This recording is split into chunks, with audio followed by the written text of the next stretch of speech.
I've got some questions from my patrons. Excellent. So, Arthur asks, are there any Eastern Bloc machines in your collection? Eastern Bloc, yes, we do actually. Yes, we have. We have a PDP-11 clone in a tiny little case, and we didn't know what it was for a long time. Oh, right, but then one of our friends actually found out that it is actually a PDP-11. Something I would like, if anybody's out there that don't want to give us one, I'd love a Spectrum clone. Okay. Something like a TK83 or something like that. I'd love one of those. I literally would love one of those. But I've never come across one just yet. So I know there's quite a few in this country now. But yeah, I know when people talk about the kind of Eastern Bloc stuff. Yeah. There were a lot of. There's a lot of Spectrum clones. Yeah. So the PDP-11 just turned up one day. I can't even remember where it came from. But that's probably that's one machine we have got. I'm trying to think if we've got anything else. We've got some German machines, which is obviously a different thing again because we are twinned with a museum in Germany, which is the Oldenburg Computer Museum. It's near Bremen. Lovely place and lovely people that run it as well. But yeah, we've got a few German machines. I can't think we've got any other Eastern Bloc. Okay. But if anybody has got a Spectrum, it'd be lovely. PDP-11 clone. I mean, that's nice. Yeah, it's on display. Yeah. And following on from that, he also asks, what are the most exotic / rare machines in the collection?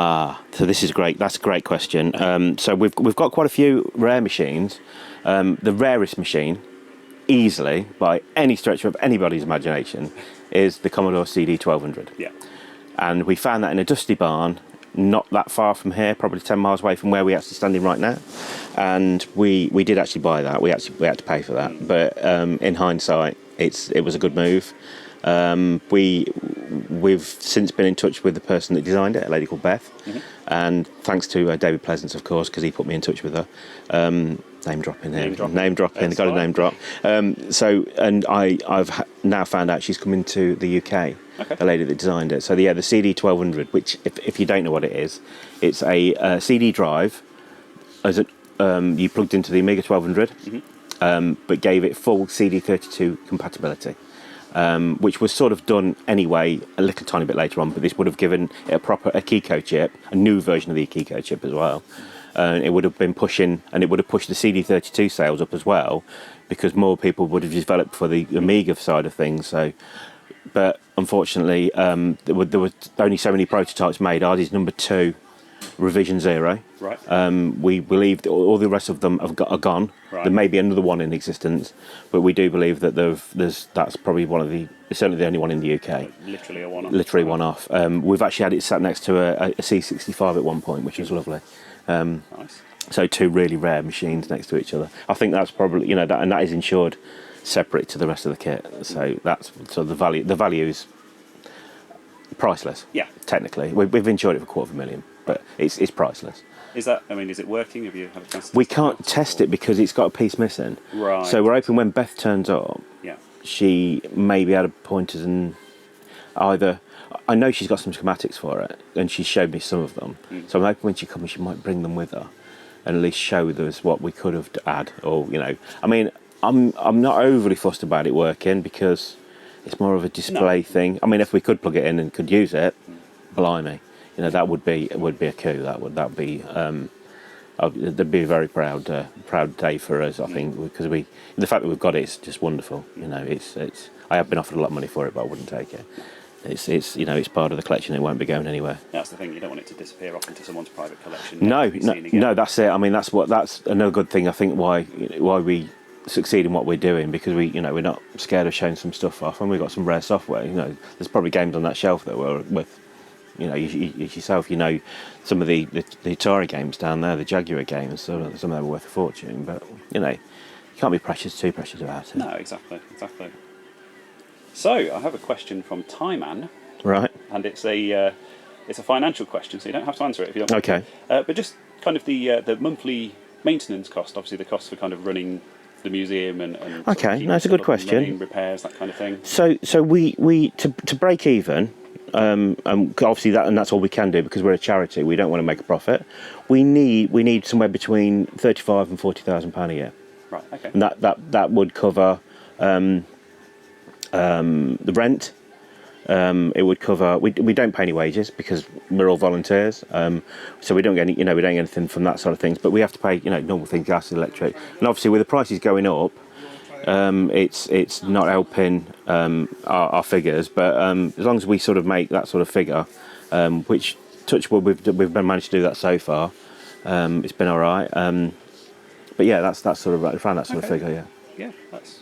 But we are, we do need a bigger place. So if again, if anyone's out there and they want to help us out, please do. Full, aren't you? Yes, we are. Yeah. Good question though. Yeah. So, a question from Chrissy. Okay. How often do machines stop working? Every day. Every day. So we only open Saturdays and Sundays unless it's for school visits during the week, or corporate visits or birthday parties and things like that. So it's not as high as you think, to be fair. We have things that will glitch. As you saw earlier, we tested something and it sort of didn't work for a start. We have things glitch. We have things break down. We've got enough to be able to sort of say, oh, we'll pull that out. I mean, I know the Dreamcast.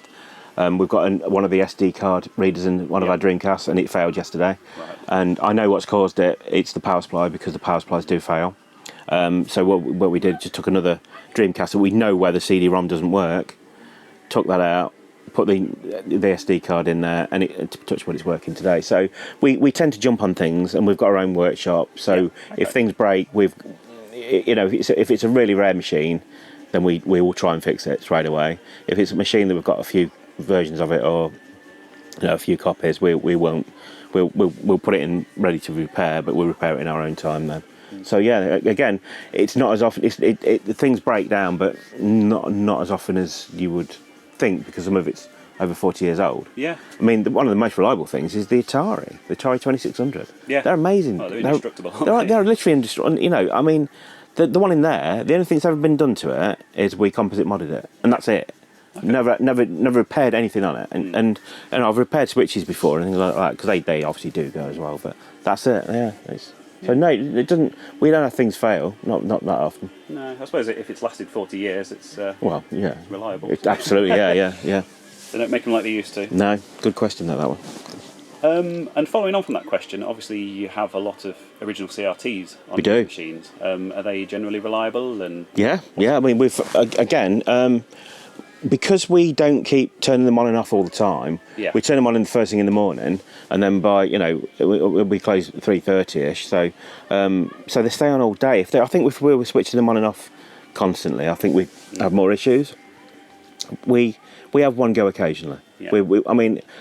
Since we've reopened after COVID, we've not touched wood. We've not had any go. Okay.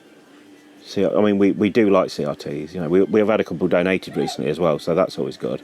But no, they're very reliable. In fact, I think they're more reliable than new TVs. Yeah, certainly can be. Do you have an in-house CRT expert? We've in-house. Fixes them? Technically, no, but we have one of our friends who's a really good friend of ours. He's pretty good with them. Okay. I hate them. I love them.